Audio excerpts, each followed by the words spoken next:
Perfecto. Pues antes de nada, buenos días y daros la bienvenida a todos y a todas a esta tertulia por la nueva ruralidad en la que conversaremos acerca del relevo generacional en el mundo rural, más allá del agro. Gracias por asistir y por reservarnos este espacio de 1 hora y media que organizamos desde Rural Citizen, un proyecto impulsado por la cooperativa por el bien común Biconsulting, con el propósito de generar ecosistemas en red que permitan reactivar y dinamizar nuestros territorios a través de la inteligencia colectiva y la colaboración de la comunidad. De esta forma, hoy queremos tratar un desafío que en el contexto actual pues es, si aún cabe, más urgente abordar, que es el del relevo generacional en el rural, porque a la disminución de agricultores y ganaderos en nuestro país, pues también hay que añadir un sector cada vez más envejecido, una pérdida de la propiedad de las tierras que quedan en la gran mayoría de los casos en manos de fondos de inversión y grandes empresas agroalimentarias y una falta de profesionales que puedan dar continuidad a la actividad. Solo para que nos hagamos una idea, pues la media de edad de este colectivo ronda ya los 62 años y apenas un 4% de los jóvenes se encuentra al frente de explotaciones agroganaderas en nuestro país. Así pues, en esta tertulia lo que vamos a hacer es abordar esta realidad que se extiende más allá del sector primario, porque también afecta a los oficios tradicionales o la artesanía. Y para ello pues, nos acompañan dos líderes rurales, integrantes del mapa de talento rural que estamos impulsando desde Rural Citizen, con una nueva mirada de oportunidad, de vida y de talento hacia el mundo rural y con proyectos que trabajan para visibilizar y revertir esta problemática. Por un lado tenemos a Paco Orenes, que es el impulsor del Huertánico, un proyecto centrado en la recuperación de variedades autóctonas y en difundir el amor por la tradición agrícola local, preservando nuestro legado para las futuras generaciones. Es una iniciativa desde la cual además pues, también atrae a la juventud hacia el mundo rural a través de programas formativos que fusionan la agricultura con la gastronomía local, capacitándoles en prácticas sostenibles y valores culturales. Y también a Tomás Merino, que es director técnico de Fundación Cooperativa, Fundación de Cooperativas Agroalimentarias de Castilla-La Mancha, desde la cual apoya en la diferenciación y el crecimiento del modelo agroalimentario cooperativo, dando apoyo a los productos agroalimentarios por la sostenibilidad y desarrollo del medio rural, la diversificación de las actividades en las cooperativas de Castilla-La Mancha y el desarrollo de la mentalidad de mercado de dichas cooperativas. Bueno, pues antes de nada, muchas gracias Paco y Tomás por compartir vuestras experiencias y talento con la comunidad de Rural Citizen. Y ahora ya, después de hacer esta introducción y haber presentado a nuestros invitados, voy a dar paso a Iván Del Caz, que es socio cofundador de Biconsulting y director de Rural Citizen, para que modere esta interesantísima conversación en abierto, a la que, por supuesto, pues os animamos a todas y a todos a participar con vuestras aportaciones, ¿no? Que nos podéis ir dejando también en el chat para hacerla de muchísimo más enriquecedora y colaborativa esta conversación. Y ahora sí que sí, pues cuando tú quieras, Iván, comenzamos. Pues muchísimas gracias, Jess, por toda la introducción, por contextualizarnos un poquito la situación, voy a decir la palabra dramática, que vivimos en el sector primario y en los oficios, y además de urgente, que también comentabas, Jess. Y hoy es la oportunidad de conversar desde dos miradas, ¿no?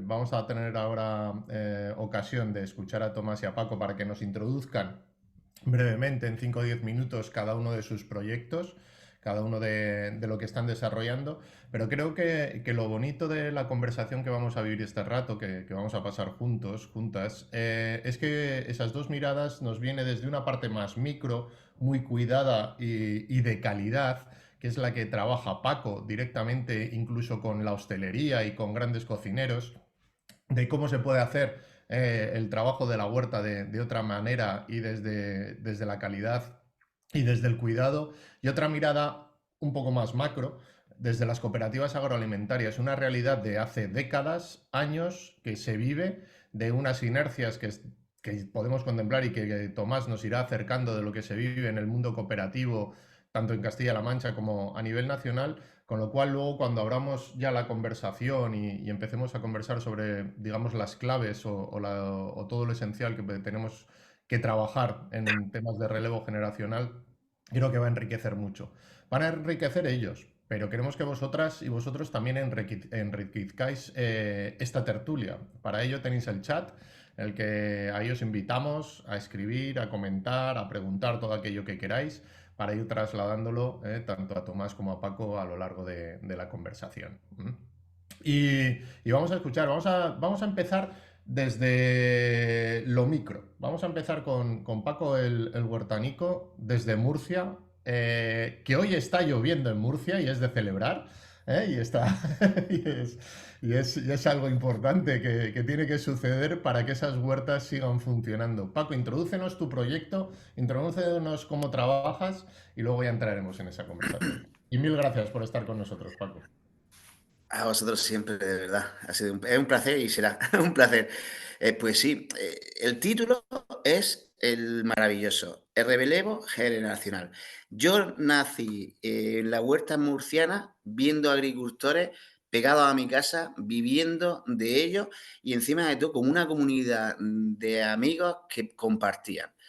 Eso me hizo pensar mucho a lo largo de mi vida, ¿no? Que, pues, como siempre, en la huerta no quieren que sea huerta, ¿no? Algo que siempre dicen: "Oye, tú no te dediques a la huerta, que es muy mala, no vas a ganar dinero". Pero al mismo tiempo sales, ¿no? A la vida normal, empiezas a estudiar, pues, que si te viene bien las administraciones, que si tienes que estudiar una cosa o la otra. Al final me decanté por lo que fue la gastronomía, porque me encantaba, porque mi madre era una cocinera excelente, claro, era excelente porque tenía unas materias primas excelentes, que era la misma huerta que cultivaba mi padre. Claro, eso era ya una historia que se criaba, ¿no? Que se mamaba y que se compartía mucho en las casas, ¿no? Él salía a la huerta, coger la materia prima, que eran nuestras hortalizas y verduras, y llevarlas con una gallinita que se cogía o con los conejos que teníamos en la misma casa. Pues todo eso me di cuenta de que se estaba perdiendo y no es que se estuviese perdiendo, sino que había ahí una tradición, una cultura que también se estaba perdiendo mucho, que era la de compartir, ¿no? Y de ahí empezó el huertanico. El huertanico nació de ahí, nació de esa divulgación de esas tradiciones, de esa cultura y sobre todo de cómo podía yo, desde de la demostración mía, que podía vivir yo de la huerta murciana y encima de todo darle un toque con mi talento, con mi creatividad y encima de todo divulgar aquellas tradiciones y esa cultura desde una manera deformativa,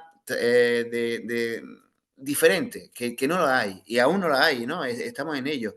Y de ahí salió el huertanico. Y mi proyecto ahora mismo en sí es formar y enamorar a nuevos agricultores que se fusionen la gastronomía con la agricultura, porque yo creo que van de la mano y siempre lo han ido y se separaron por el camino, pero es un buen momento para que ellos se junten.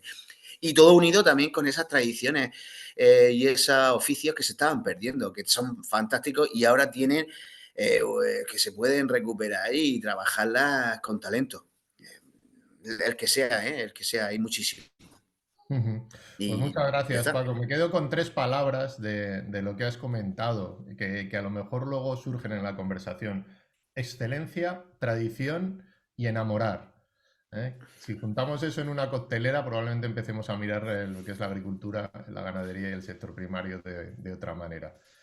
¿Cómo se mira? ¿Cómo se trabaja? ¿Cómo se hace, Tomás, desde las cooperativas agroalimentarias? ¿Cuál es la situación actual de las cooperativas agroalimentarias y del sector primario? Bueno, buenos días. Lo primero, bueno, agradeceros que hayáis contado con nosotros en esta tertulia. Encantados de estar y de poder trasladar lo que desde Cooperativas Agroalimentarias Castilla-La Mancha y desde nuestra fundación de cooperativa, pues venimos haciendo ya desde hace años.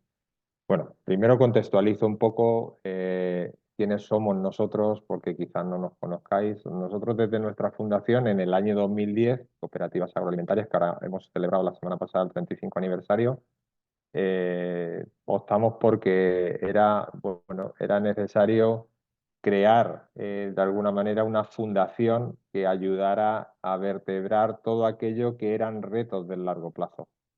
Entonces ahí empezamos a trabajar todo lo que son las estadísticas agroalimentarias, empezamos a trabajar todo lo que tiene que ver con la sostenibilidad, todo lo que tiene que ver con el desarrollo rural y el reto demográfico, que en nuestra tierra es clave. Se habla mucho de la zona de Teruel, Soria y Guadalajara, pero es que nosotros solamente tenemos 12 municipios mayores de 30.000 habitantes en todo el territorio de Castilla-La Mancha. Entonces, esto era fundamental.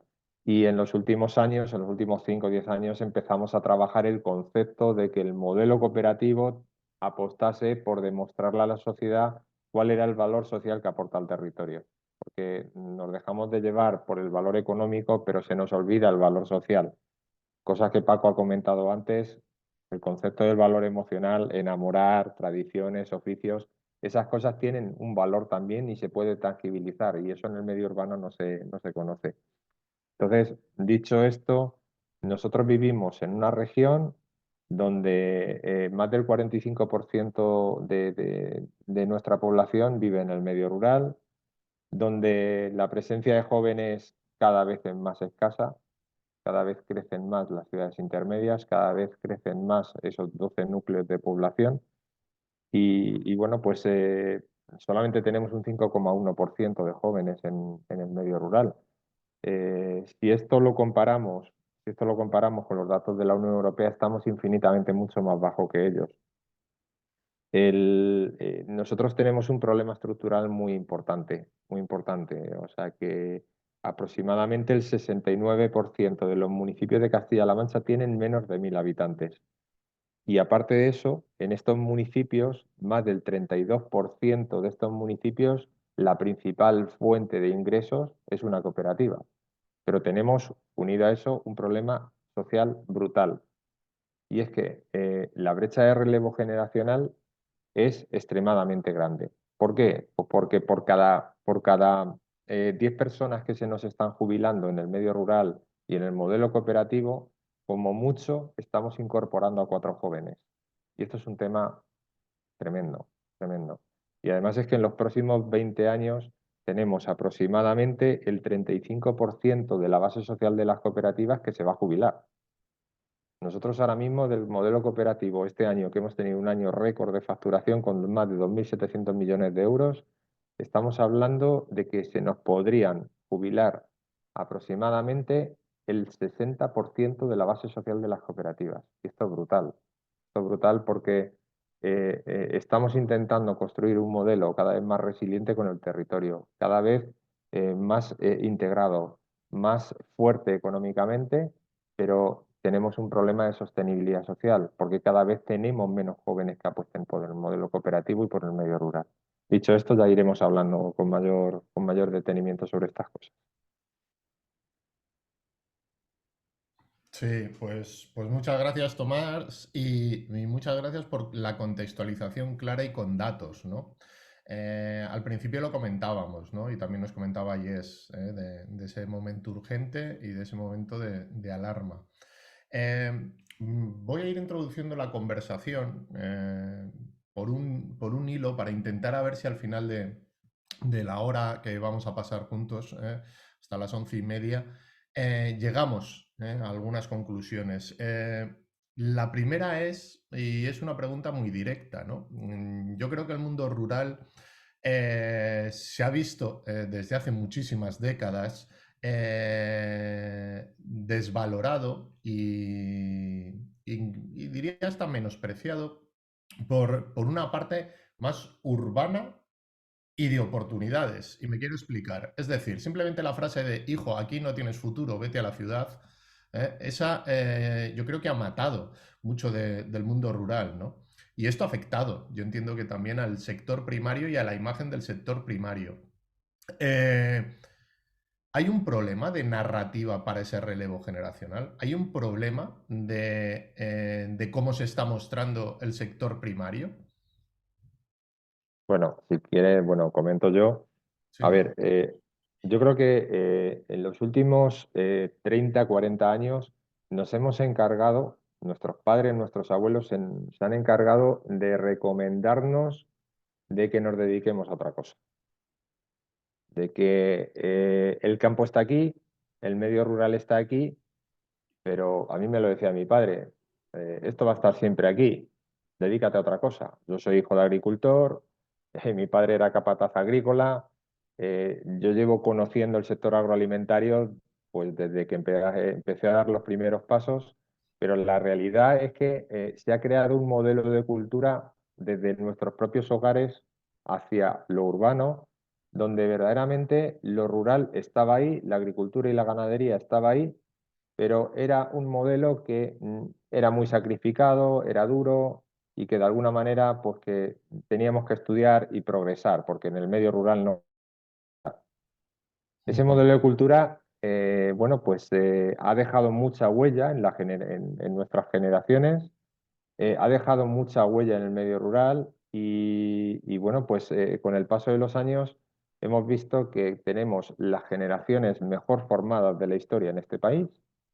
Tenemos a unos profesionales como la copa de un pino en este país, pero que deciden trabajar y vivir donde tienen servicios, donde tienen todo el ocio a vivir por haber y donde tienen medios para poder tener otro tipo de calidad de vida. Y creo que esto estamos llegando a un punto donde estamos empezando a pensar de que quizás nos hayamos equivocado en el modelo en el cual estamos trabajando. Y hay mucha gente que está empezando a dar marcha atrás a esta manera de pensar. Yo Ujú. lo veo así porque es que creo que cada vez hay más gente que piensa que también puede haber oportunidades en el rural. Ujú. Y las hay, ¿no? ¿Cómo lo ves tú, Paco? En ese peso de 40 años de hijo, vete a la ciudad, ¿no? Sí, la verdad que es que desde el colegio ya no lo veían bien, ¿no? El que fuese a uno agricultor, por ejemplo, ¿no? Como que era una cosa normalizada, de que lo hacías casi en la hora extraordinaria, como si dijéramos, salías del colegio, te ibas a trabajar con tu padre a la huerta, pero era una cosa que nadie pensaba que fuese a ser un trabajo de futuro. Nadie pensaba, por lo menos a mí nadie me enseñó en el colegio, oye, es que esto es una posibilidad grande de que tú te puedas quedar aquí y hacer tu mercado o tu emprendimiento aquí. Eso a mí por lo menos nunca me llegó a pasar. Fue ya cuando fui creciendo porque fui viendo que se estaba perdiendo todo aquello que tan normal estaba cuando era yo pequeño, pues yo qué sé, esas tradiciones, como digo, ¿no? De ser agricultor, de tener la comida tan a la mano que era en la huerta, pues eso vi que se estaba desapareciendo, pero en total, no, en 2 generaciones casi nadie se dedica, en la huerta de Murcia, por ejemplo, somos 4 los que estamos llevando todo el tema. Ahora están saliendo más porque ya hablaremos durante hoy la charla, ¿no? De cómo también enamorar. Yo cómo enamoro, pues desde la práctica, desde la demostración, de trabajar con aquellos que la gente también admira. Entonces creo que hay que darle una vuelta total y absoluta, pues porque no hay base de que sea bueno quedarse en lo rural. No, nadie nos lo ha enseñado, nadie lo ha transmitido, sino es ahora. Ahora parece que la gente se ha dado cuenta de que hay algo que es trabajar naturalmente, trabajar en el campo o bien en lo rural, desde otra perspectiva, un poco más saludable mentalmente, más saludable porque se puede hacer colaboraciones, se pueden hacer cooperativas. Por ejemplo, Murcia, Tomás, eh, no somos nada cooperativistas. ¿Por qué? Porque hace unos años vinieron unos listos de la ciudad y empezaron a engañar a agricultores. Y como los engañaron, pues lo engañamos una vez, lo engañamos 2 veces y la tercera ya no dejaron que lo engañara. Entonces, el cooperativismo, por ejemplo, en Murcia es síntoma para las personas mayores que tú hablas con ellas que te van a engañar, que hay alguien que va a venir a engañarte. Se ha creado ese inconsciente colectivo de eso. Ahora yo lo estoy intentando recrear otra vez. Oye, vamos a hacer una cooperativa, vamos a hacer todos los agricultores que empecemos, cada uno con lo que mejor le vaya, porque produce patatas o produce limones, produce nada, más hace una bolsa de agricultores nuevos, de gente que apostemos por esto. Pero hay que Ujú. hacerlo casi desde la gente que entramos nueva. Lo que hay antiguos no quieren cooperativas, no sé por qué. Bueno, sí lo sé, porque en un momento dado hubo una gente que era muy avispa y se aprovechó de eso. Qué Es que es pena, así. qué pena que eso fuera así. Sí. Eh, ¿Cómo ponemos en valor el mundo agro, ¿no? Es Es decir, si llevamos 40 años con ese discurso y que parece que sigue también un poco asentado ahí, ¿cómo vamos poniendo en valor en el discurso, en la narrativa? Porque primero, lógicamente, tenemos que hacer atractivo el sector primario, el sector ganadero, los oficios, para que pueda haber, digamos, una demanda o de personas interesadas en ellos. ¿Qué claves creéis que hay que tocar, ¿no? Es decir, estamos hablando de enquistamientos del pasado y de malas praxis, etcétera, etcétera. ¿Cómo veis, Paco? Si quieres, que veo que habías levantado. Sí, yo creo que desde el talento, de verdad te lo digo, desde ese talento de hacer las cosas diferentes. Yo, por ejemplo, que soy pequeño agricultor, de la recuperación de productos autóctonos. Eh, Hacer muchas sinergias, fusiones. Yo con la gastronomía me enamoré cuando estuve de cocinero, porque era de mi tía, un toque mi madre me transmitió esa cocina tradicional, pero es que cuando estudié cocina, Uy, pues me parece di que se cuenta y nos... digo, joder, si es que un agricultor fusionado con el cocinero, los dos tienen unas herramientas de venta increíbles. Bajo mi punto de vista, lo nuevo tienes que ser indagar dentro de las tradiciones, sacarlas a flote, llevarlas a un siglo XXI, nuevas, modernas, trabajando mucho con la marca personal o el grupo de marca personal que se pueda sacar en un colectivo. Es trabajar con lo antiguo, rescatando aquellas tradiciones, esas culturas de lo suyo dentro de esa comunidad, rescatándola a un siglo XXI, dándole ese formato fresco, alegre, trabajando con gente que sume, ¿no? De cocineros que le apetezca trabajar contigo, esos platos los resaltes, tenga un argumento de venta fantástico porque es un producto local, que tiene su historia, la puede vender al comercial de maravilla, y al mismo tiempo el agricultor se nutre de ese cocinero, se nutre de esa importancia que le da, que al final es una manera de empoderarse los dos, ¿no? Ese cocinero que dice, joder, qué chulo, pues lo que te he contado antes de salir, ¿no? Estamos en Fresillas de Murcia. Coño, que llegue el cocinero y para eso haga un postre estrella en una estrella Michelin y encima de todo le diga, oye, es que el huertanico que lo está recuperando tal. Joder, y yo lo veo luego en los comentarios del mismo restaurante y me quedo alucinado. Digo, coño, qué chulo que este hombre haya apostado tanto porque esas fresas se reconozcan en su bar.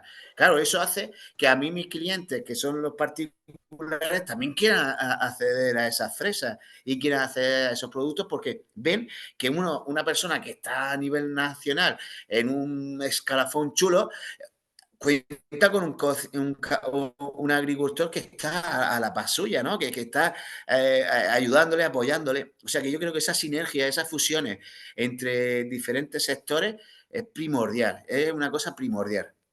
Ujú. Estamos hablando de valor añadido, de poner en valor el producto, pero vosotros, Tomás, desde las cooperativas que lleváis mucho tiempo y la queja que hay desde el sector primario es un tema de precios, ¿no? Es decir, estamos compitiendo en precios, estamos viendo que en la frontera se tira mucho producto agrícola, hemos visto esos famosos camiones de tomates o las naranjas sin recoger o un montón de productos agrícolas que no merece la pena por el precio.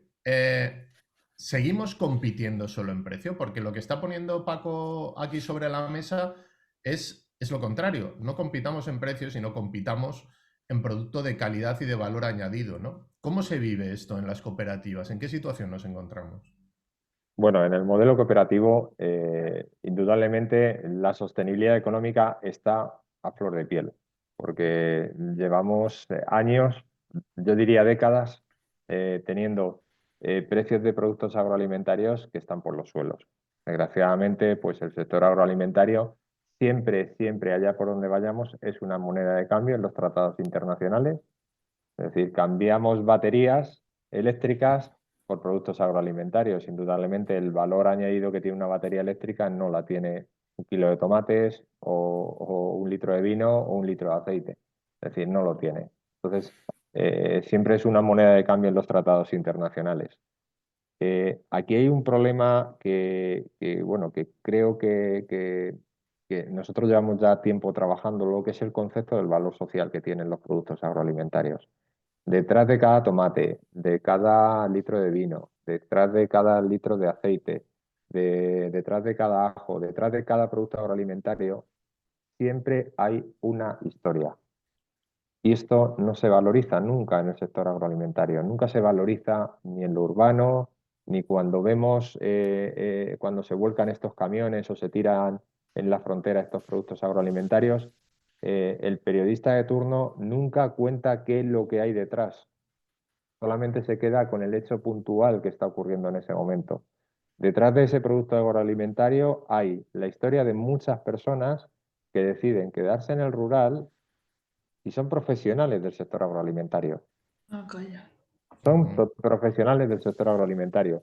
Son personas que cuando te entrevistas con ellas, ¿vale? Te transmiten sus emociones, te transmiten sus inquietudes, te saben determinar cuándo va a llover y cuándo no va a llover, te saben determinar cómo va a venir una campaña productiva, te saben determinar cuáles son las realidades de por qué nos está produciendo el relevo. Se saben determinar cuál es la realidad a la cual se van a enfrentar con los precios de los productos agroalimentarios. Son personas que son verdaderos profesionales de sus sectores y que tradicionalmente no han sido lo suficientemente valorados porque vivimos en un país donde todo va en función de lo que aporta o lo que pesa dentro del PIB. Y eso es una realidad muy importante. El sector agroalimentario aporta aproximadamente el 4% y la industria agroalimentaria aporta aproximadamente el 12%. Entonces, cuando vivimos en un país donde tradicionalmente más del 60% del PIB es sector servicios, pues relegamos este tipo de productos, este tipo de trabajos y este tipo de servicios que se realizan desde lo rural y desde lo agro a un segundo plano. Pero al final, todos tenemos el mal vicio de comer al menos 3 veces al día, ¿vale? Y esto es una realidad que tenemos que poner siempre encima de la mesa. Cada vez que nos sentamos a comer encima de la mesa, ahí está el trabajo, el sudor, el esfuerzo de muchísimas personas que, como Paco, se están dedicando a ponerle pasión a todo lo que estamos haciendo en nuestro día a día. Y eso no lo valoramos. Y eso es muy importante que lo tengamos en cuenta. Totalmente, Tomás, porque una gran parte también es de la conciencia de nosotros como consumidores, ¿no? Ya llegaremos a esa parte final del ciclo, ¿no? Y hablaremos de la parte de la responsabilidad del consumidor a la hora de comprar, ¿no? Sí estamos entrando en esa valorización, ¿no? que estábamos haciendo. Y tú has comentado algo, Tomás, de la experiencia y del conocimiento de los cooperativistas y de los agricultores que saben muy bien por qué no se produce el relevo generacional. ¿Puedes desgranarnos ese que saben muy bien y cuáles son esos frenos que están poniéndose al relevo generacional? Pues fijaos, hace poco tiempo daba una charla en un instituto bueno, más que los propios agricultores que nos lo llevan diciendo cada vez que nos entrevistamos con ellos de que ese es el problema más importante que tienen, más allá de que los precios estén baratos o no, nos lo encontrábamos en la mala información que le llega a la gente joven.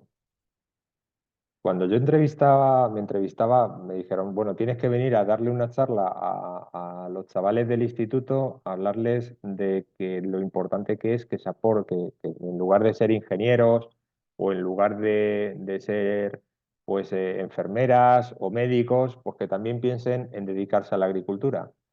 Entonces yo les dije, les voy a dar una charla, pero no quiero soltarles una chapa, quiero que ellos me cuenten a mí, ¿no? Cuando yo empecé a entrevistarme con ellos, nos encontrábamos un problema de una mala comunicación de padres a hijos. Y el problema es que lo que se les ha transmitido es, lo primero, que el campo es duro y lo segundo, de que en nuestra tierra, pues que el campo lo único que tiene es ir a coger la aceituna o ir a hacer la vendimia. El campo no es solamente eso. Hoy en día puedes ser ingeniero y dedicarte a trabajar perfectamente para que las explotaciones agroalimentarias tengan riego eficiente, tengan un sistema de telecomunicaciones adecuado para que se pueda optimizar adecuadamente todo lo que tiene que ver con el sistema de cultivos, con las rotaciones que tiene que haber de cultivos, la adecuada utilización del suelo. Hay un montón de trabajo que se puede hacer en torno al sector agroalimentario que no necesariamente tiene que ser agricultor o ser ganadero. Y ahí ha habido una mala información, sobre todo por parte de los padres. Entonces, hay un montón de oportunidades en el medio rural que los jóvenes creo que no están sabiendo recibir la información adecuadamente o no se la estamos dando adecuadamente. Entonces yo creo que una de las claves está en la falta de información que le estamos dando en cuanto a cuáles son las oportunidades que tiene el medio rural para ellos. Ujú. Esa falta de información y esa falta de visionar el sector primario desde distintos sectores, como bien decías, ¿no? Desde la propia tecnología, desde la ingeniería, incluso, mira, nosotros estamos también ahora con otro proyecto desde la vinculación al agua, ¿no? Dependiendo de cómo trates la tierra, retendrá o más o menos agua y nuestros acuíferos se tendrán más o menos agua, ¿no? En todo ello, si hablamos de agricultura regenerativa o hablamos de otra serie de temas. Hemos abordado un poco esa narrativa, hemos abordado ciertas claves, ¿no? De cómo visionar el sector primario e ir cambiando esa mentalidad o esa mirada, ¿no? Que quizás también hay mucho que hacer en cómo narrar, ¿no? O cómo decir desde el sector primario todo esto que Paco en eso es un fenómeno de cómo lo cuenta en positivo, ¿no? Y cómo se puede trasladar en positivo en todo ello. Pero quiero ir un pasito más allá. Quiero ir un pasito más allá en la línea. Tenemos ya varios mensajes en el chat y le voy a dar paso a uno de ellos, a ver si lo encuentro por aquí, que a ver si lo encontraba, ¿dónde está? A José Ramón, que creo que está aquí con nosotros, porque José Ramón nos comentaba la dificultad, porque el siguiente paso es de, imaginémonos, yo ya estoy convencido, quiero trabajar en el sector primario, quiero trabajar, estar o en un oficio, etcétera, etcétera, pero ahora quiero acceder a él. Hay una parte que es lo heredado, es decir, si mi padre o mi abuelo tenía tierras, pues me es más fácil acceder a las tierras, me es más fácil ponerme a montar una explotación agrícola o lo que sea, pero ¿cómo accedo si soy alguien que quiere? Y aquí sí me gustaría, porque habla de su hijo, José Ramón, de cómo, qué dificultades ha tenido tu hijo a la hora de acceder, ¿no? O de poder incorporarse al mundo rural, ¿no? Que le estaba costando mucho, comentabas. Coméntanos un poquito, José Sí, Ramón. bueno, buenos días a todos. La verdad es que me da la sensación de que sois una gran familia, ¿vale? Y yo creo que es la primera vez que participo en una de estas charlas. Así que, bueno, rompo el hielo saludándoos a todos. Sí que es cierto que tengo un gran interés por el mundo rural y uno de ellos, lógicamente, es heredado, ¿no? Al final yo creo que casi todos somos hijos de agricultores o nietos de agricultores, que es mi caso, ¿no? Y en mi caso soy gallego y mi hijo, pues tiene esta maravillosa vocación. Quiere regresar al campo donde trabajaron sus bisabuelos, ni siquiera sus abuelos, sus bisabuelos, ¿no? Y creo que va a ser en parte, bueno, pues lo cierto es que se está tratando de especializar en el mundo del vino, está tratando de conseguir tierras, cosa que es muy difícil conseguir tierras, porque es cierto que hay muchísima desconfianza, hay mucho apego, la gente no quiere vender, incluso le cuesta alquilar, o muchas veces, ya te digo, tiene 25 años, tiene una pareja con la que comparte la misma pasión.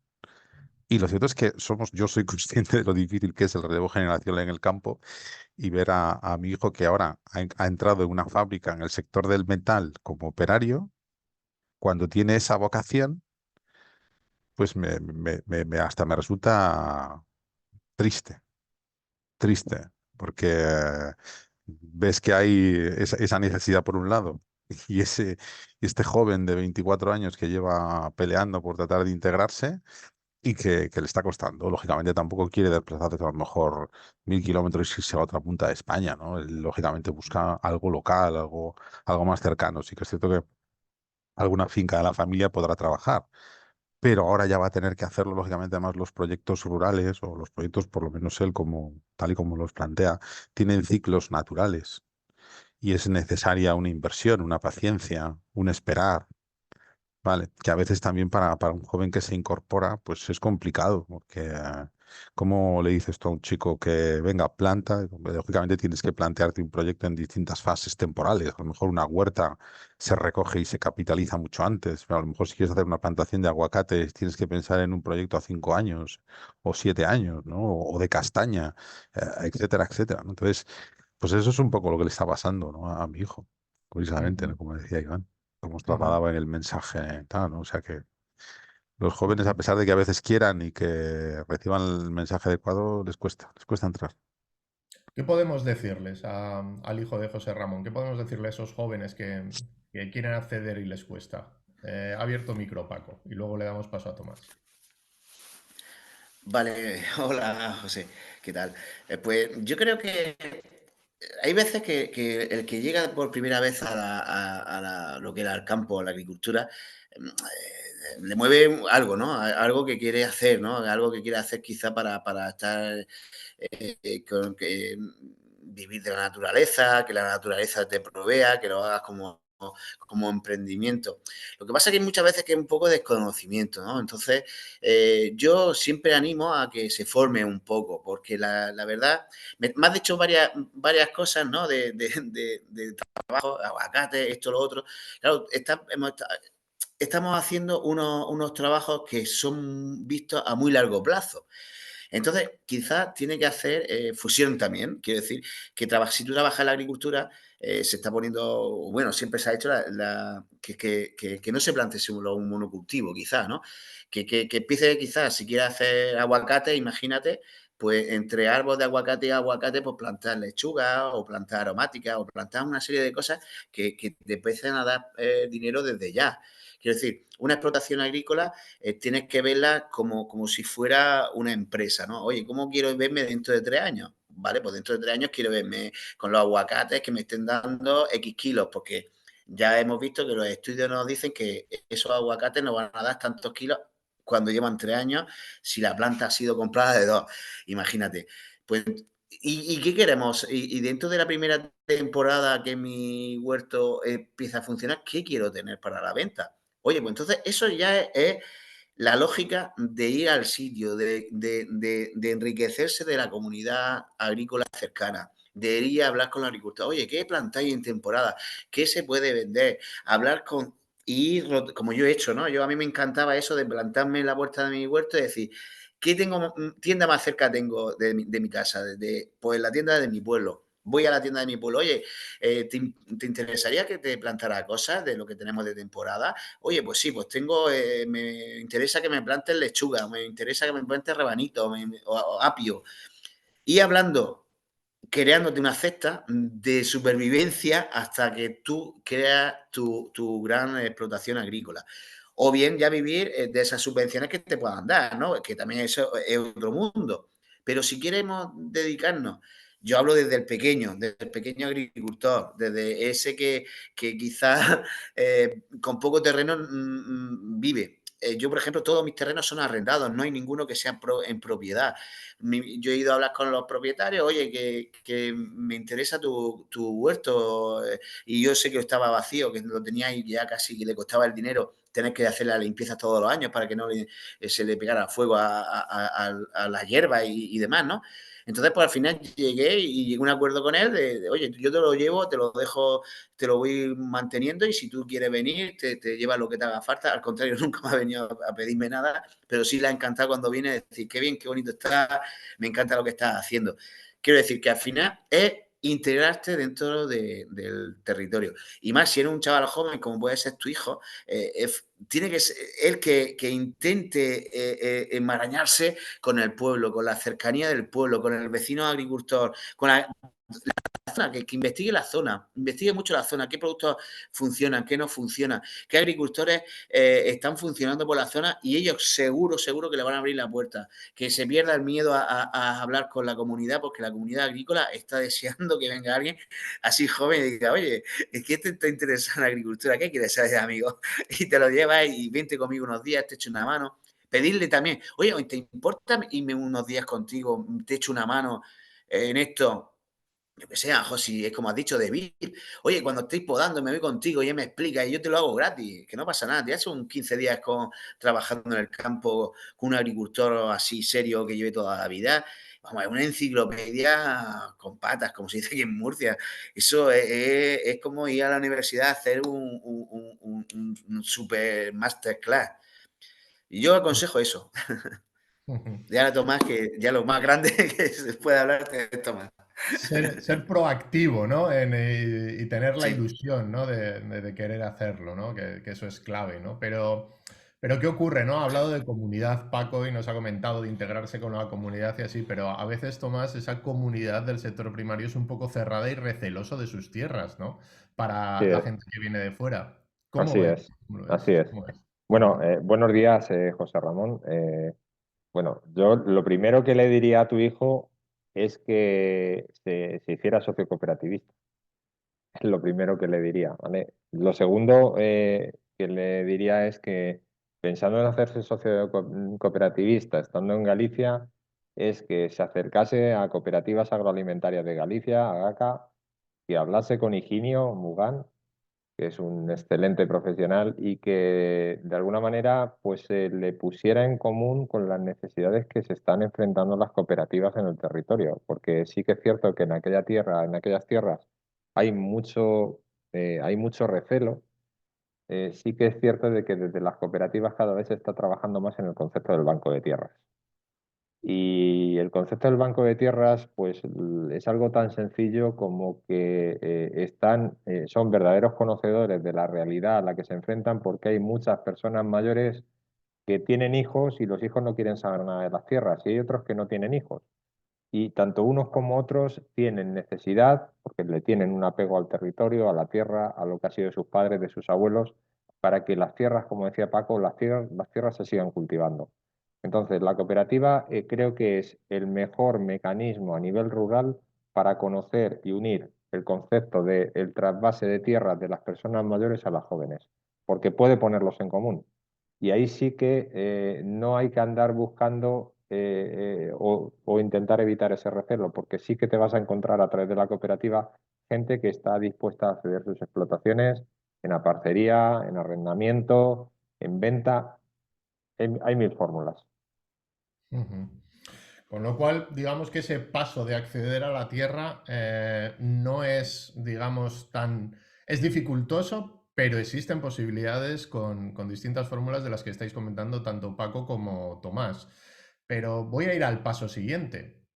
El paso siguiente, mira, José Ramón, que también aquí ha levantado la mano, por si quieres comentar algo para cerrar este bloque y luego ya Sí, continuamos. para comentarlo, bueno, ahora mismo dispone de unos 4.000 metros cuadrados con los que empezará, mientras trabaja en el sector del metal como método de sustentación.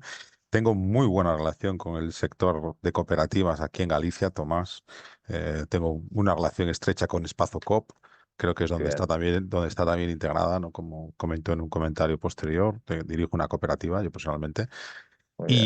Y sí que es cierto que en el mundo cooperativista me parece que hay proyectos que se abordan desde la colaboración, cooperación o no se abordan, o sea, directamente, ¿vale? O sea que bueno, sí que es un chaval bastante proactivo, gracias a Dios, y de hecho estudió paisajismo y medio rural con esa vocación de dedicarse a ello, o sea que no, que en eso está, ¿vale? O sea, pero gracias por vuestras opiniones. A Ujú. ti, a ti. Pues gracias, José Ramón. Continuamos y vemos el siguiente paso. Hemos hablado de tierras, estábamos hablando de concienciar, de la narrativa, hemos hablado de las tierras. Quiero hablar de lo prosaico de la inversión, del dinero. Otra de las trabas que te encuentras, y yo oigo en conversaciones, es de, por un lado es el problema de acceder a la tierra, pero por otro lado es que para poner en marcha una explotación agraria, la inversión que tengo que hacer es tremenda, ya sea desde el tractor a otro tipo de cosas, ¿no? Es así, Tomás, viéndolo desde una agricultura más amplia, más grande. Sí, efectivamente es así. Es decir, las inversiones son altas y las ayudas, aunque existen, pues tardan en resolverse, porque por la burocratización que existe hoy en día en torno a todo lo que gira en cualquier ámbito de nuestro país. Eh, pero más allá del concepto de la inversión, sí que es cierto de que cada vez hay más modelos donde se gestiona esa inversión que tienes que hacer de manera compartida y donde a través del modelo cooperativo se están poniendo en marcha mecanismos para establecer, bueno, pues de alguna manera financiación a corto plazo para que los jóvenes agricultores pues puedan de alguna manera tener cierto colchón de tesorería de cara a trabajar. Los bancos de tierra son una oportunidad, la gestión de explotaciones en común es otra. Hay muchas fórmulas que están ayudando de alguna manera a soslayar ese tipo de inversión. Ujú. El hecho de que los precios sean bajos de los productos agroalimentarios ha hecho de que para que una explotación sea rentable, lo que antes una familia podía vivir perfectamente con 3, 5 hectáreas, hoy en día una familia, una pareja, perfectamente necesita 20 hectáreas para poder, 20, 25 hectáreas para poder hacer una explotación rentable. Eso implica muchísima inversión para la incorporación y eso generalmente siempre es una barrera de entrada, pero que sí que es cierto de que aun existiendo las ayudas, hay mecanismos que pueden contribuir de alguna manera a esto y en muchas cosas, en muchas ocasiones te lo puedes encontrar dentro de las propias cooperativas. Ujú. Y se facilita, entiendo, desde las cooperativas, todo este camino y este desconocimiento de poder acceder a todo ello, ¿no? Por eso Sí, comentabas lo sí, de poder. cada vez hay más cooperativas que ponen maquinaria, la maquinaria que muchas veces es lo que más nos cuesta, pues cada vez hay más cooperativas que ponen maquinaria en común a disposición de sus socios. Ujú. Cada vez hay más cooperativas que lo que están haciendo también es que, aparte de eso, pues cuadrillas agrícolas que en muchas ocasiones nos cuesta horrores encontrar a personas para trabajar en el campo, en las campañas agrícolas, pues cada vez hay más cooperativas que están formando sus propios equipos de trabajo para que puedan ser luego utilizados en las explotaciones agrícolas de cada socio. Entonces, estas cosas son muy importantes tenerlas en cuenta. Ujú. Bueno, importantes y claves, ¿no? Y como digo yo muchas veces, también lo que tenemos que hacer es recordar, ¿no? Hace 30 años, 40 años, había un tractor para 5 o 6 agricultores en un territorio, ¿no? Luego pasamos a la de a ver quién la tiene más grande, ¿no? De si tú te compras el tractor de 100, yo me compro el de 150 y encima mira el mío lo grande que es, ¿no? Es decir, hemos pasado una mentalidad mucho de individualismo y propiedad, ¿no? Y quizás tenemos que pasar de nuevo a esa mentalidad de pasar de la propiedad al uso, ¿eh? Que es un poco lo que nos está trasladando Tomás.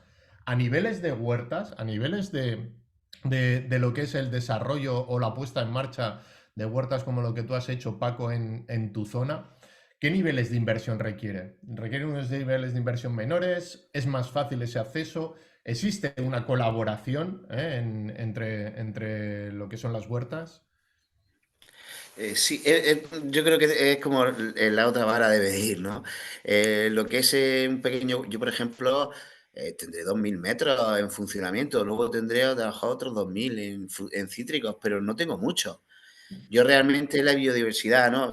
Mezclar mucho, hacer mucha temporada de muchos productos, especializarme en aquellos que veo yo que tienen mucho arraigo tradicional y lo que son materias, pues puede ser una trituradora. La cooperativa es genial, eso de compartir lo veo fantástico. Pero bien hecha, claro, hay que hacerlo muy bien hecho, pues esas herramientas cuando se rompen en un tractor valen un capital. Entonces sí que veo que la inversión es mínima, un motocultor, motoazada y poco más, casi una furgonetilla para reparto. Es lo básico que nosotros como agricultor local y como te estoy diciendo que vamos localmente, nuestro ámbito de recorrido como máximo pueden ser 30 kilómetros, Entonces, claro, el reparto, nosotros en materia prima, lo que más es horas de echarle, ¿no? Como si dijéramos a la huerta de trabajo y demás. Y luego la colaboración. Nosotros, los pequeños agricultores, hacemos mucha colaboración de sacar los productos demás para adelante. Quiero decir, si uno tiene una finca de albaricoque ahora que empieza, que es la época aquí en Murcia, pues claro, el que tiene imagínate, 2 taullas o 3 taullas de albaricoque es cuando, como le vienen todos a la vez, pues claro, nosotros, entre otros agricultores, que a lo mejor no tenemos, o si tenemos es para casi poco más, pues le ayudamos a sacarlo, ¿no? Hay una cooperativa sin ser cooperativa de ayuda, ¿no? Y eso es muy bonito porque al final somos amigos que nos juntamos para intentar ayudar a los demás, porque si yo intento ayudarle a vender a mi amigo esos albaricoques, lo que hago es a lo mejor moverlo. Y al mismo tiempo que estoy intentando moverlo en otros sitios que a lo mejor no he entrado nunca, me salen oportunidades de mercado para mí, porque me lo piden. Oye, mira, ¿y por qué no? Oye, pero, vuelvo a la fresa. ¿Y qué tienes más? Pues bueno, pues tengo esta fresica y tal. Joder, entonces, es una manera también de, al mismo tiempo que estás ayudando a tu compañero o amigo de agricultor, a buscar otros nichos de mercado, ¿no? Ujú. Y ya te digo, no hay nada para el pequeño agricultor que quiere, porque claro, también hago rutas, una ruta gastrobotánica, ¿no? Que le enseñas todos los olores, sabores de la huerta, pues eso le cobra una pequeña entrada. Hay cosas que nosotros, los pequeños agricultores, podemos hacer que al grande pues no le interesa vender flores comestibles, por ejemplo. A mí sí, a mí llego y vendo también flores comestibles. Entonces nosotros tenemos unos recursos muy naturales y muy de nosotros mismos con contacto con la naturaleza, pero con contacto de los que vienen a vernos, que al final es todo el día. ¿Eh? Yo no sé hablar de otra cosa. Mi pareja dice, oye, déjalo ya, hombre, que te pasas el día hablando del huertanico. Pero digo, es que no conozco tu universo, es mi universo. Y es así, es verdad. Sí, la obsesión nos lleva a eso. A mí me pasa. Yo estoy todo el día hablando del mundo rural y de todos estos temas, ¿no? Y a veces, pues, mira, me ha recordado, hay una película, no me acuerdo del título, que va sobre Hollywood y están en una comida, y están comiendo ahí actores, directores, productores, no sé tal, y en la comida uno dice... Joder, siempre estamos hablando de lo mismo, del cine, del celuloide, de los actores, de no sé qué, de tal. Venga, hablemos de otro tema. Y de repente todos se callan 15 segundos y uno dice, oye, ¿os acordáis de la película que...? Y vuelven otra vez todos a hablar. ¡Oh! Pues yo creo que nos pasa un poco eso a Normal, nosotros. a mí me pasa igual casi. Nos pasa un poquito todo eso a nosotros también. Voy a abrir otro bloque, nos queda un ratito y quiero abrir otro bloque que es el de valor añadido. Al principio hemos hablado un poco de él, ¿no? Y desde la parte de la huerta y de Paco, sí nos ha hablado de producto de calidad, nos ha hablado de una nueva relación más directa con los cocineros, ¿no? Hasta en la elaboración de los platos o qué productos se pueden aplicar o se pueden llevar a los platos. Hemos hablado de una agricultura más cuidada y de una huerta más cuidada. Yo en mi cabeza y en mi pensamiento pienso que también desde la agricultura a niveles más grandes o desde esa transformación hacia el relevo generacional, también debemos de pensar en cómo generar valor añadido desde agriculturas más grandes. Es decir, y me explico, y aquí me gustaría que Tomás también nos acercara toda la mirada, ¿no? Es decir, si produzco trigo y vendo trigo, estoy trabajando en un modelo especulativo, y en un modelo de lucha de precios. Pero eso no ocurre tanto en el vino. Es decir, el vino transforma. El vino coge la uva y no hace vender la uva a Europa directamente, sino que la transforma y genera un producto de mayor, menor o calidad, dependiendo de los vinos y dependiendo de lo que se realiza. ¿Podemos trabajar en un pensamiento transformador y de generación de valor añadido desde una agricultura más amplia, de 20 hectáreas, de 30 hectáreas, de 50 hectáreas, en otra serie de productos, Tomás? Por supuesto que sí. Fijaos, nosotros estamos trabajando muchísimo en todo lo que es el proceso de economía circular en cooperativas.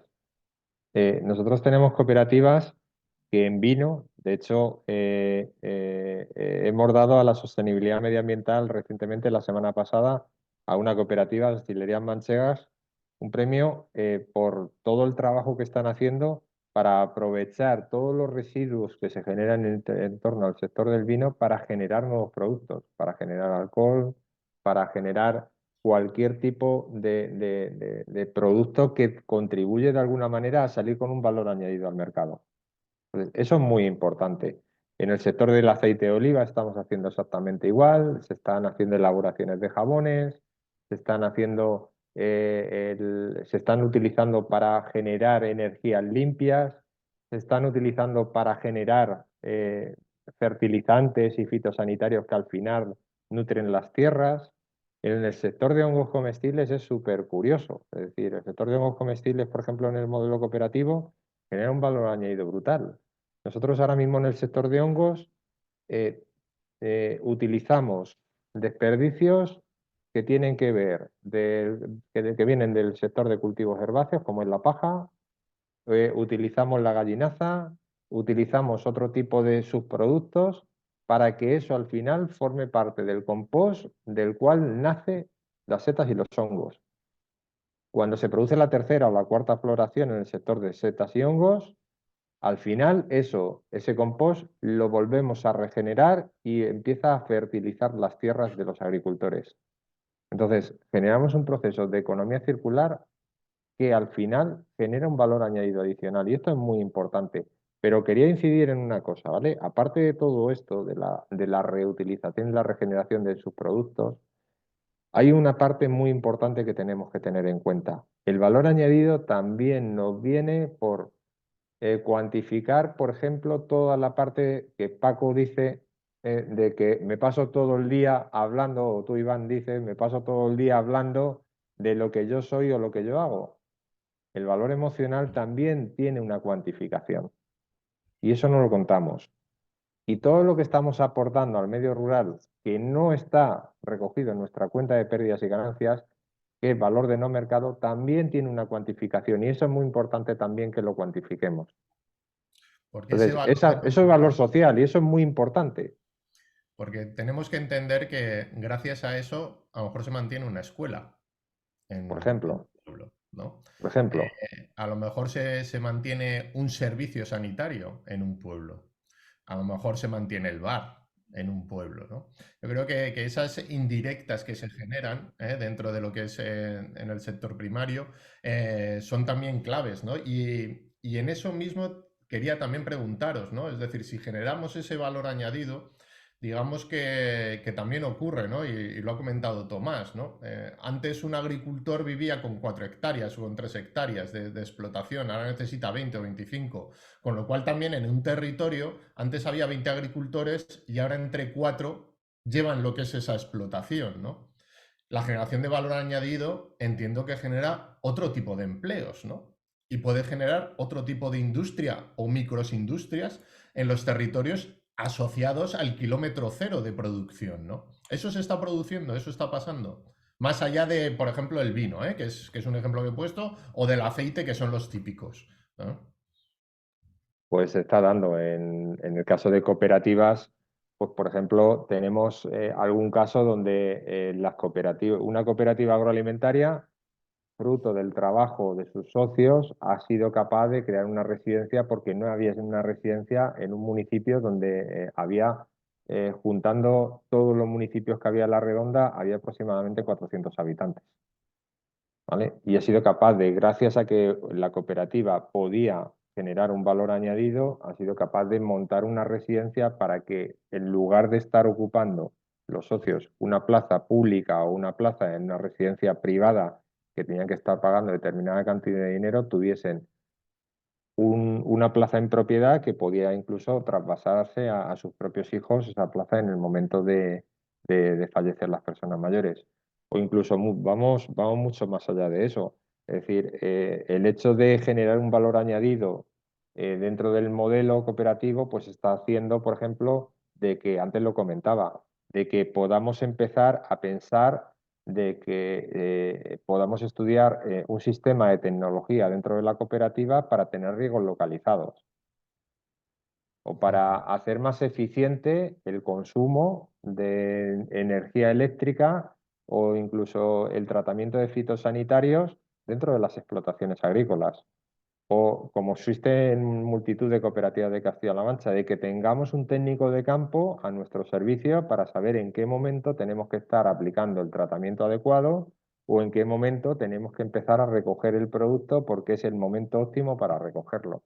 Y esto genera muchísimo valor añadido. Ujú. Has sacado un tema que es uno de los que quería abordar y vamos a introducirnos en él. Y aquí yo creo que las huertas también tienen mucho que decir. Se ha hablado y se está hablando mucho de todo el tema energético, las placas solares, los terrenos agrícolas que se están cogiendo para poner placas solares, etcétera, etcétera. Yo he hablado también con diferentes organizaciones de si eso es combinable y cómo es combinable las placas solares con ciertos temas de cultivo o incluso de ganadería, etcétera. ¿Es combinable una energía solar, comunidades energéticas, distintos paneles solares con temas de cultivo? Es decir, ¿se queda vacío si ponemos placas o es combinable la energía o la producción de energía con los temas agrícolas? Bueno, a ver, yo creo que sí. Lo que tenemos que hacer es racionalizar cómo se realiza esa plantación solar, ¿vale? Nos estamos encontrando muchas situaciones donde la gente que viene a plantar placas solares conoce de la debilidad de la persona que es propietaria de la tierra. Sabe que es una persona que tiene 75 o 80 años, que los hijos viven a 300 kilómetros de casa o a 200 kilómetros de casa y que lo que quieren es que su padre y su madre se quiten las rentas o las tierras lo antes posible porque ellos no quieren dedicarse al sector agroalimentario ni quieren tener ese legado de sus padres. Entonces, ¿qué es lo que hacen? Pues que estas personas, estos fondos que vienen a poner placas solares en el territorio se aprovechan de esta debilidad en muchas ocasiones. Yo planteo, o nosotros planteamos de alguna manera, un modelo totalmente inverso. En lugar de que las placas estén en las tierras, eh, no digo que no tengan que estar, pero que estén en las tierras menos fértiles, pero que se aprovechen todas las instalaciones que se tienen de las explotaciones agropecuarias y de las propias cooperativas para crear comunidades energéticas. Existen modelos ya muy avanzados que nos permiten estar generando energía y generar cuenta de resultados por la vía del coste. Eso es muy importante. Necesitamos que los agricultores no solamente miremos la parte de cuánto estamos facturando, sino también cuánto nos estamos ahorrando. Y eso es fundamental. Y yo creo que tengamos un modelo de generación de energía de placas solares centralizado, gestionado, con profesionales que se están dedicando a gestionar y a distribuir adecuadamente cuál tiene que ser el consumo óptimo que tiene que tener cada persona en su domicilio, en su explotación. Y todo eso gestionado a través de un modelo cooperativo, yo creo que eso es el modelo a seguir.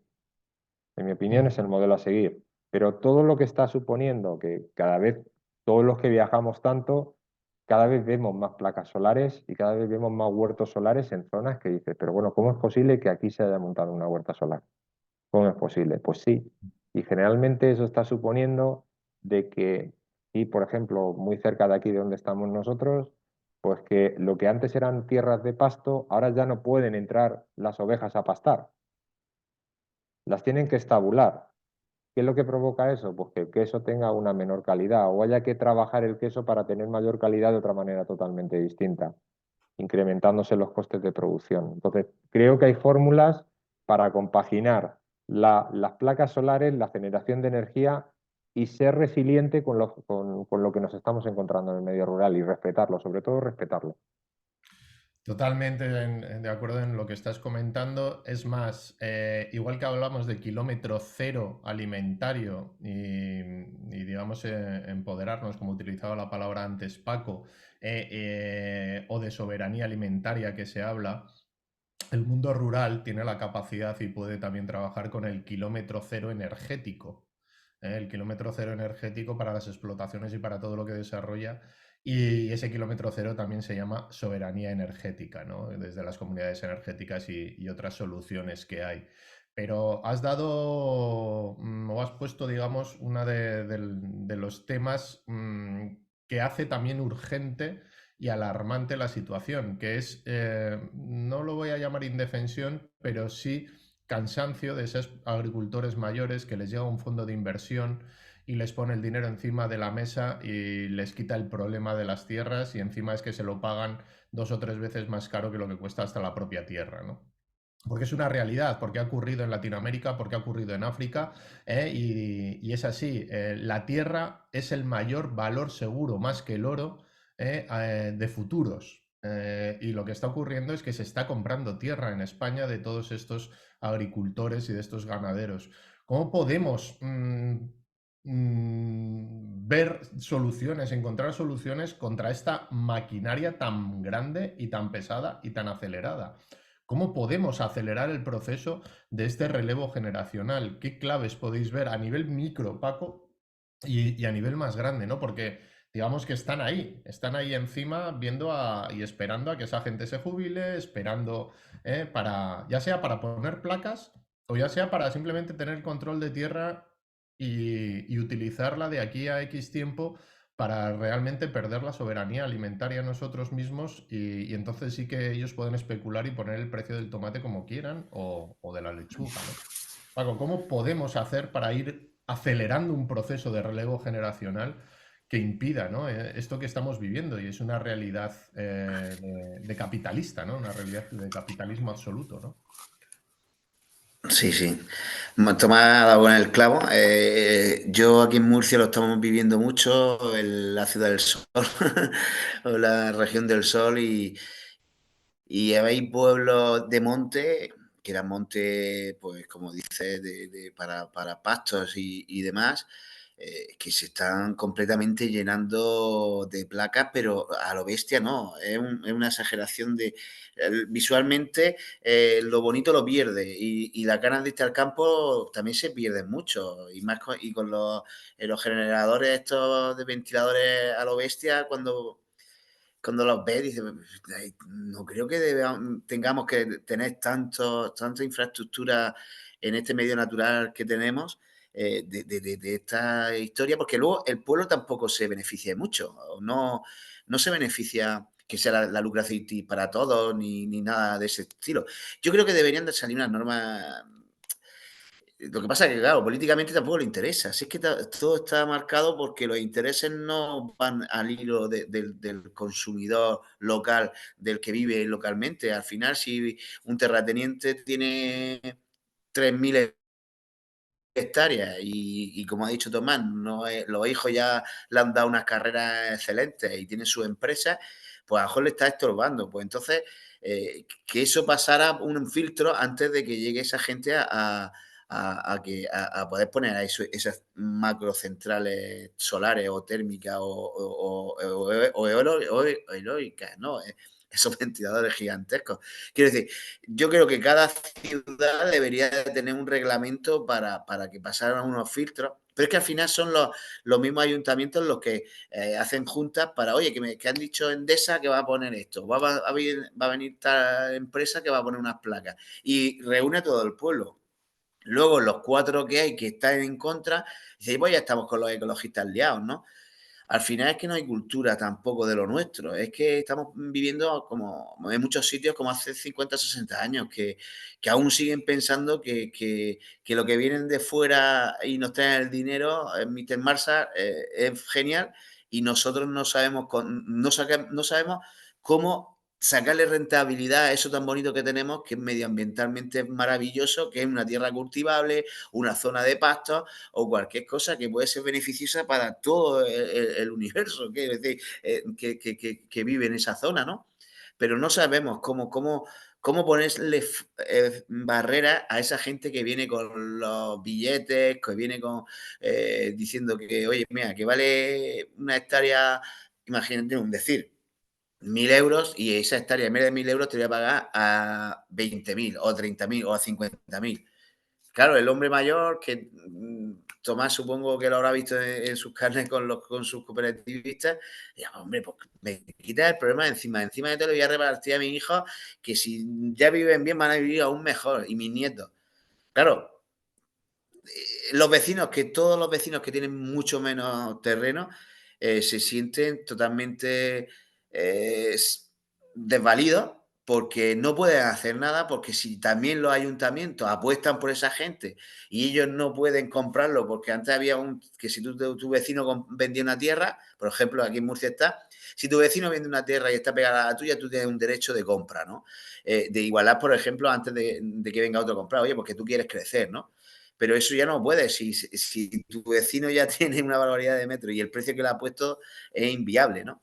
No sé, es que es muy difícil. Es que es una cosa muy difícil que nos tenemos que hacer de mirar muy bien. Cómo políticamente los políticos se mojen más con la cultura medioambiental de cada uno de sus zonas. Tomás. Pero yo, hilando con lo que está comentando Paco, que estoy totalmente de acuerdo con él, yo creo que al concepto de sostenibilidad tenemos que unirle el concepto de que sea racionalmente sostenible. Y esto tenemos que meterlo en la cabeza del legislador. ¿Vale? Es decir, el hecho de que algo, como puedan ser la implantación de unas placas solares o la implantación de una industria para elaboración de baterías para los coches, llegue a nuestro territorio, eso genera un valor añadido que puede perdurar o no puede perdurar en el tiempo. ¿Vale? Lo que siempre va a perdurar va a ser la tierra. Lo que siempre va a perdurar va a ser lo que genera la tierra. Entonces, creo que tenemos que meter en la cabeza del legislador la necesidad de que si es necesario poner placas solares, que cuanto menos se tenga en cuenta de que las placas solares tienen que estar en las tierras menos fértiles, o que haya un incentivo para que se utilicen los mecanismos de concentración, como pueden ser las cooperativas, como decía anteriormente, donde verdaderamente se generen comunidades energéticas. O que de alguna manera que en las zonas rurales haya una concentración para que, si no es a través de una cooperativa, que se produzcan comunidades energéticas en zonas donde la tierra no es fértil. Porque podemos y corremos el riesgo de, bueno, pues de igual que ha ocurrido en Almería o incluso en Murcia también está pasando, donde vemos que las huertas es un mar de plásticos, pues ahora nos estamos convirtiendo en un país donde toda la zona donde tenemos tantos días de sol al año, pues vamos a tener todo inundado de placas solares y esto es un problema muy importante para el territorio. Entonces, yo creo que eso es una parte. Y luego veo otra muy importante, y es que todas las personas mayores que tienen este problema tienen que dejar de ser individualistas y contar su problemática, ¿vale? Para que se conozca la realidad. Es decir, el problema de que, o sea, la gente que llega a estos fondos que llegan a invertir en las explotaciones agrarias y a decirle, o lo compro lo más barato posible y vamos a montar una planta solar. Antes de que llegue eso, estas personas lo que tienen que hacer es poner en comunicación de todos los agentes que están en su territorio, los grupos de desarrollo rural, las cooperativas, todos los que están en su territorio y que apuestan por el desarrollo rural, pues de alguna manera poner en común esta problemática para que ellos sean los que empiecen a trabajar el concepto de banco de tierras, para que ellos sean el que ofrezcan una solución para que unan el concepto de esa persona que ya se va haciendo mayor con un relevo generacional, que ellos sean los que sean capaces de decir, mira, en lugar de aprovechar tus tierras para que alguien venga y monte placas solares, lo que vamos a hacer es rentabilizar esa planta solar en común, es decir, hacer fórmulas alternativas, porque al final la gente que viene a montarnos placas solares en el medio rural sabe perfectamente cuál es nuestra debilidad. Entonces creo que estas personas mayores tienen que aprovecharse de eso y tienen que ser capaces de a esta generación que tenemos, que es la mejor formada de la historia, trasladarles cuáles son sus necesidades. Porque estas personas se están retirando, pero la gente joven se quiere comer el mundo. Y esas dos cosas casan muy bien. Totalmente, totalmente. En lo de que es la mejor formada, ¿eh? Pero también formada en general y para mí en una clave que también tenemos que llevar, ¿eh? Que es en valores y para la gente mayor y gente joven el no mirar a corto plazo. Porque para mí también creo que es importante que tenemos que mirar todos estos conceptos de relevo generacional de lo que supone si no ocurre a medio y largo plazo, que es la pérdida de la soberanía alimentaria y de las tierras de un país. Y eso es muy grave porque pierdes el valor del propio país, ¿no? Si perdemos las tierras en grandes fondos de inversión, ¿no? Nos quedan 10 minutitos y todavía me quedaban varios bloques, pero bueno, voy a intentar unir dos, en este ciclo que estamos haciendo del relevo generacional, y voy a entrar en otros dos melones que voy a hilar. La distribución, uno de los grandes dificultades que también tiene el sector primario es las cadenas distribuidoras. Si está vendiendo a 0,20, luego no lo encontramos a 2 euros en el supermercado. Es decir, donde se queda el margen, donde se queda el dinero, es en esa cadena de distribución alimentaria, es en ese hipermercado donde se queda el dinero, ¿no? Tenemos ciclos cortos, ¿no? También de compra, pues lo que son, digamos, esas cooperativas de compra, o cestas de compra, etcétera, etcétera, que se está comprando directamente al agricultor o se está comprando directamente al ganadero. Pero nos hace falta todavía mucha conciencia en el consumidor, ¿no? Entonces os quería traer esa parte de cómo se vive a nivel pequeño, porque yo creo que de tú, Paco, es más un ciclo corto, que tú vendes directamente casi al consumidor, ya sea hostelería o ya sea consumidor final, pero lógicamente Tomás sí pasa a lo mejor más por ese ciclo más largo que pasa por los hipermercados, ¿no? ¿Tu cliente o tu comprador está más concienciado, Paco, que quizás el que luego nos vamos a encontrar en el hipermercado? Por supuesto, por supuesto. Sí, sí, sí, sí, sí. El que me compra a mí es porque realmente quiere ponerle el novio a pedido a sus productos. Quiero decir, me conoce y realmente hasta me conoce porque yo se lo reparto en su casa, ¿no? O el restaurante se lo lleva a su casa también. O las tiendas cuando en una época que poníamos un stand de los productos locales, él también estaba con el productor local. Yo me he reunido con muchos. Tomás lo va a hablar de muy bien porque nosotros, como no hemos sabido hacer una cooperativa, en Murcia, que mira que hay huerta, si fuésemos más cooperativistas, tendríamos la papeleta resuelta. Porque yo el problema que tenía cuando iba a un gran supermercado, que a lo mejor por la afinidad, porque me lo llevaba a mi sitio y porque le comentaba todas las bondades de trabajar conmigo, cuando llegábamos a sacar el lápiz y el papel de lo que necesitaba, me faltaba mucha gente para trabajar conmigo. Y yo no llegaba a encontrar tanta gente que me diese esa confianza de decir, venga, yo voy a llevar a firmar un contrato. Es que firmar contratos con una cadena de supermercados tienes que hacerlo muy bien. No puede, si viene la piedra, es complicado después decir, oye, es que no tengo productos. Hombre, en todas las zonas no habrá caído piedra, digo yo, ¿no? Te preguntan mil cosas, entonces, y aún no hay conciencia de que pueda pasar. Entonces, ellos quieren que si tú le ofreces lechugas, tomates y berenjenas, pues que tenga X kilos te van a decir que vas a tener durante todos los meses. Entonces, si no eres una cooperativa de agricultores, que la cooperativa también se dedique a meterlos ahí en ese supermercado. Perdona, está mal que estoy hablando por ti, pero es que En absoluto, estás es que haciéndolo yo lo fenomenal. veo, yo la cooperativa la veo muy bien. Yo para mí lo tengo todo vendido porque no me ha arriesgado, porque ya me lo pusieron difícil para mantener esa cantidad de productos que yo no lo podía asumir, ni entre 4 o 5 que nos uníamos tampoco. Imagínate una cadena que eran pocos supermercados, eran 15 supermercados. Pero si ya te venden una más grande, tiene que ser una cooperativa. Y ahora seguro que Tomás lo va a explicar muy bien. Ujú. Bueno, a ver, Paco lo ha explicado muy bien, ¿eh? O sea que, pero bueno, en definitiva, hoy en día, eh, creo que todos pasamos en algún momento de la semana por un gran supermercado. Esa es la realidad que vivimos. Y las grandes superficies lo que quieren es volumen, ¿vale? Quieren volumen y que, como decía Paco, que el volumen esté garantizado los 365 días del año. Entonces, para hacer esto tenemos que tener cooperativas o empresas muy dimensionadas, tanto en volumen como en valor, porque tenemos que tener empresas que sean también muy sostenibles económicamente.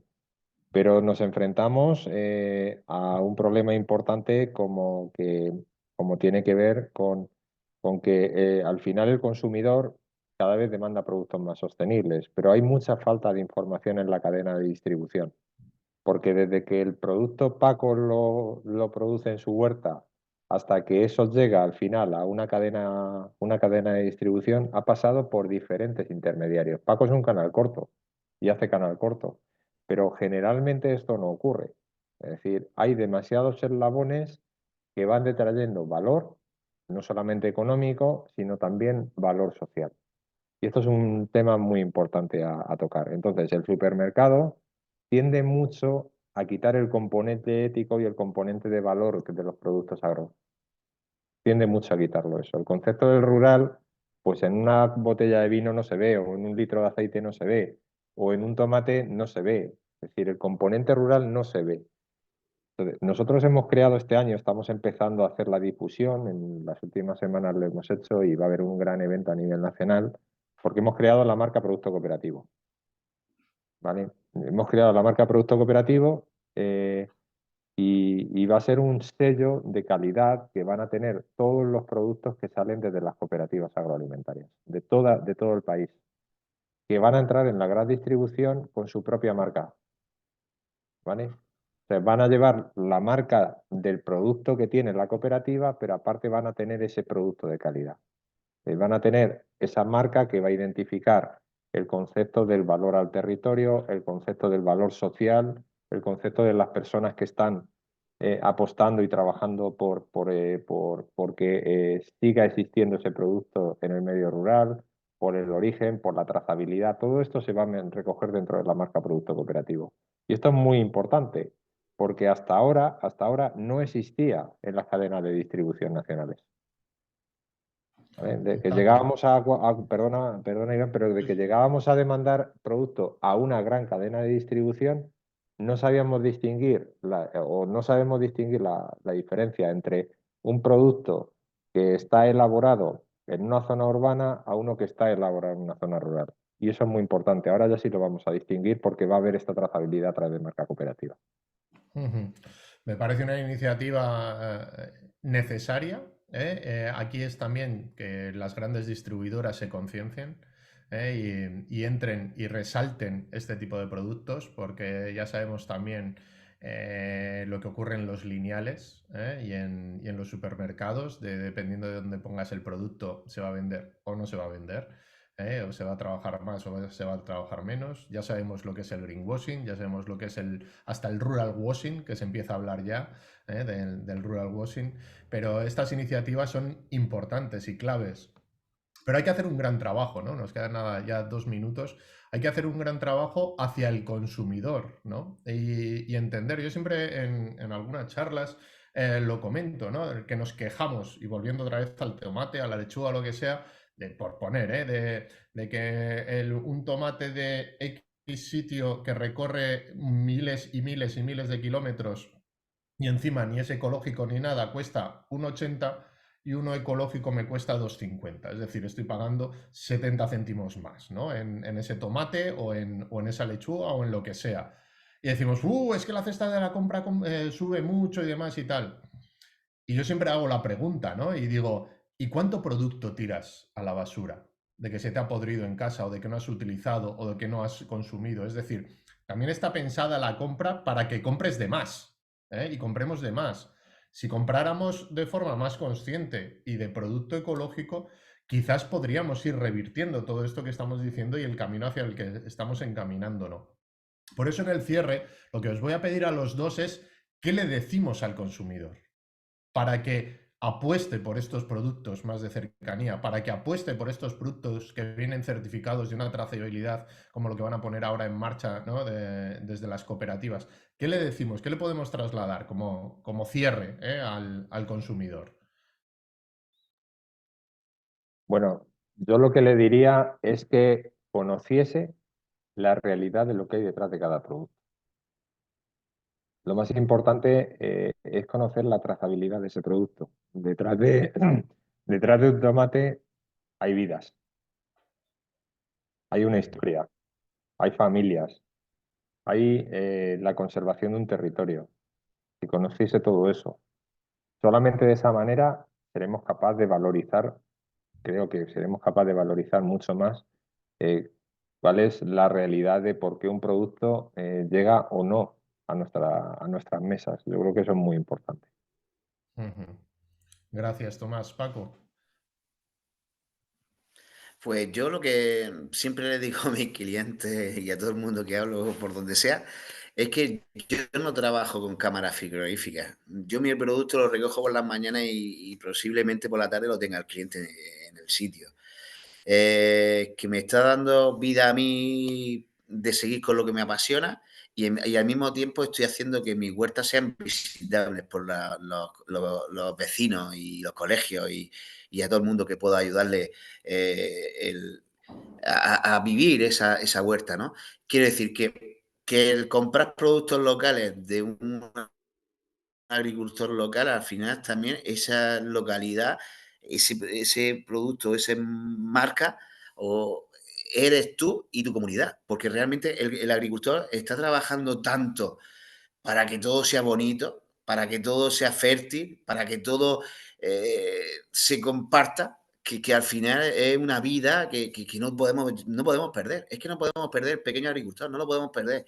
Es tanta esa cultura, ese saber vivir en conexión con esa naturaleza, que al final se lo transmito yo al cliente porque es partícipe. Es que él, ayudándome a vender mis productos y comprándomelo, está haciendo que esa trozo de huerta, que es la que yo cultivo, siga y se perpetúe y encima todo lo pueda divulgar y compartir con los demás. Es que es un ciclo maravilloso el agricultor de comunidad, para mí. Es maravilloso y es lo que yo trato siempre de compartir con los demás. Cógete un trocito de mí y llévatelo en este producto, que es este tomate, y pruébalo. Ya verás cómo la vibración no es la misma.